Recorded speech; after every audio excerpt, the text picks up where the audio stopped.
Xin chào mọi người nhé. Hôm nay mình sẽ nói về từ nấu cơm, nấu canh, nấu tất cả nấu ấy mọi người. Bây giờ là nấu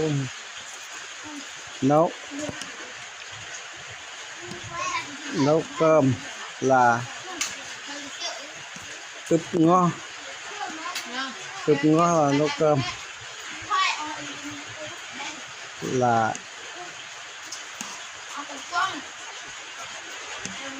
ướp lá anh em là nấu canh đó mọi người.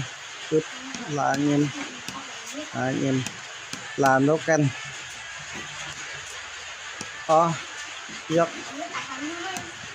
ăn cái nhân ngon là em lấy cho ăn cơm. Còn nhiều lắm mọi người, để mai mình sẽ dịch nữa. Bây giờ mình sẽ đố mọi người cho vui nha mọi người. Nhân hóa chum o là gì? Từ tiếng Việt mình mọi người. Mình cảm ơn mọi người đã xem video của mình. Mình cảm ơn rất nhiều. Thì mai này mình sẽ ra mấy câu hay nữa. Đây là ăn vặt và xài thuốc quá.